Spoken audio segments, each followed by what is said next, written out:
Caruaru, da nossa região aqui, né? Quais os principais dados relacionados aqui à nossa cidade? Bom dia, patriota. Fala, Mário, bom dia para você e para quem está acompanhando o Manhã Cidade. Nesse hiato, né, de um censo para o outro, depois de 12 anos, Caruaru perdeu esse posto, como você disse, né, de cidade mais populosa do interior de Pernambuco para Petrolina, mas continuou crescendo durante esse período, né? Foram 63.140 habitantes a mais em relação ao último censo, um aumento de 20,1% de moradores aqui na cidade, né? No último censo eram 314.912 habitantes aqui na cidade. Esse número saltou para 378.052, agora no censo 2022. Nós vamos conversar aqui sobre o assunto com o Heitor Galindo, que é chefe da agência do IBGE em Caruaru. Heitor, bom dia, bem-vindo à Rádio Cidade. Comparado à Petrolina aí, Petrolina teve um aumento de quase 100 mil habitantes, né? De um censo para o outro. Não quer dizer que Caruaru não tenha crescido. Cresceu, mas em um ritmo menos acelerado em relação à Petrolina, né? Isso, verdade. Eu acho que eu tenho respondido essa pergunta muitas vezes nos últimos meses, que realmente Caruaru cresceu muito, porém cresceu menos que o município de Petrolina. Porém, se a gente for analisar o crescimento tanto nacional quanto estadual, Caruaru cresceu de uma maneira absurda, né? Muito grande, porque o crescimento nacional foi de 6,5% nos últimos 12 anos, enquanto que o crescimento estadual foi de apenas 3%.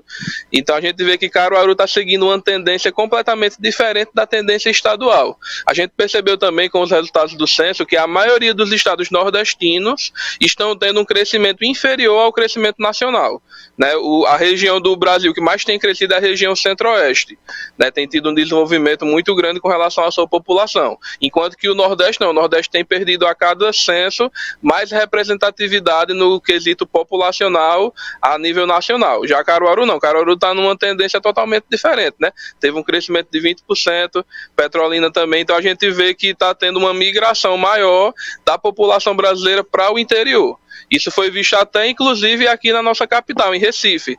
O município de Recife também diminuiu, enquanto que a região metropolitana cresceu. Por quê? Porque as pessoas saíram de Recife, Jaboatão, e foram para outras cidades da região metropolitana. Esse aumento expressivo aqui em Caruaru era esperado?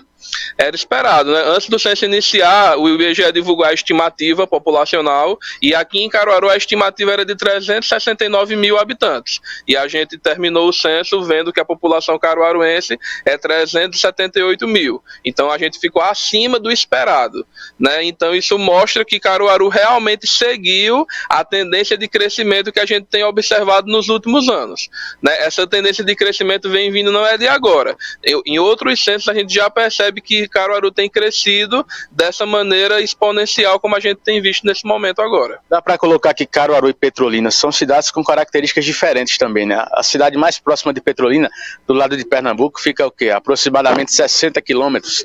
Aqui não, né? Muita gente das cidades vizinhas vem para trabalhar, passa o dia e volta para casa, né? Isso também tem influência nos números. Isso, realmente, Caruaru sofre uma influência muito grande nos municípios vizinhos, muito maior do que a influência exercida por Petrolina.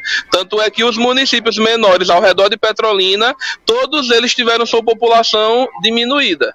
Enquanto que os municípios que ficam ao redor de Caruaru, todos eles tiveram sua população aumentada. Bezerros aumentou de população, Agrestina, Riacho das Almas, São Caetano, né, Toritama e Santa Cruz do Capibaribe também, inclusive com um crescimento bem expressivo, né? O município de Toritama cresceu 15%, enquanto que o município de Santa Cruz um pouco mais de 12%, também, mais uma vez, acima da média nacional e estadual, né? Então a gente percebe que realmente essa região aqui que a gente mora, do Agreste Pernambucano, tem tido um crescimento muito grande. São números que não são apenas só números, né, Heitor? Porque a quantidade de habitantes no município indica, por exemplo, a fatia que ele vai receber do FPM, do Fundo de Participação dos Municípios. A gente observa o impacto no Recife, né, com a diminuição da população. O número de vereadores na Câmara Municipal lá vai diminuir de 39 para 37, né? Então, isso tudo vai impactar, né, a quantidade de habitantes, né?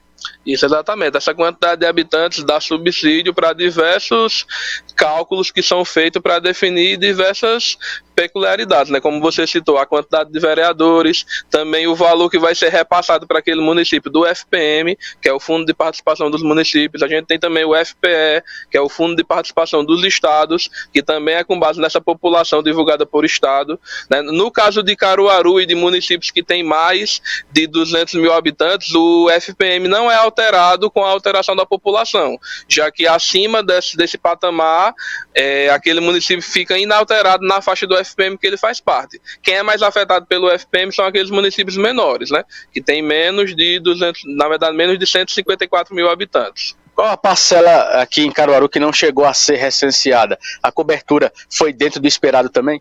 Isso, antes do censo iniciar, nós tínhamos a meta de conseguir recensear pelo menos 95% dos domicílios ocupados. Aqui em Caruaru nós recenseamos 96%, apenas 4% ficaram de fora. Então isso mostra que a gente fez um trabalho com qualidade e que os dados que estão sendo apresentados são dados confiáveis estatisticamente falando, porque essa meta dos 95% é justamente para garantir que aquelas pessoas que foram recenseadas vão poder representar 100% da população.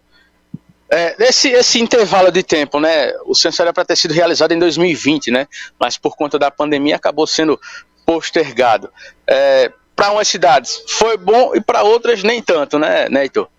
Na minha opinião, foi ruim para todo mundo. O correto era realmente o censo ter acontecido em 2020, principalmente para manter sempre esse mesmo espaçamento de um censo para o outro, né? Infelizmente, ele não aconteceu em 2020 por questões que a gente não teve como evitar, que foi por conta da pandemia do Covid-19, mas algo que atrapalhou bastante, não o censo, mas as estimativas do IBGE foi a não realização da contagem populacional no ano de 2015, que o IBGE tem essa metodologia de sempre entre um censo e outro realizar a contagem populacional, que é uma pesquisa assim como o censo, só que onde o foco é apenas contar a população, que acontece sempre entre um censo e outro. Inclusive está tendo a expectativa de que essa contagem aconteça agora em 2025, para que não se repita o que a gente viu no período intercensitário anterior, né? Porque além de ter tido esse atraso no censo em 2 anos, ainda teve a não realização da contagem no meio de um censo e outro, o que prejudicou bastante o planejamento nacional.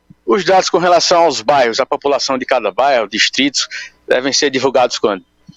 O IBGE ainda não divulgou as datas exatas de quando vão sair as próximas informações, mas a tendência é que a cada mês o IBGE divulgue novas informações acerca do censo demográfico. A gente sabe que sempre quando tem um censo, essas informações estão sendo divulgadas aos pouquinhos ao longo dos próximos anos. Então eu acredito que agora em 2023 e também em 2024, todos os dados adicionais estarão sendo divulgados e estarão à disposição no site do IBGE para consulta pública. Muito bem, obrigado pelas informações, Heitor Galindo, chefe da agência do IBGE aqui em Caruaru, trazendo para a gente, né, os detalhes do censo 2022 e os números que foram divulgados ontem pelo IBGE.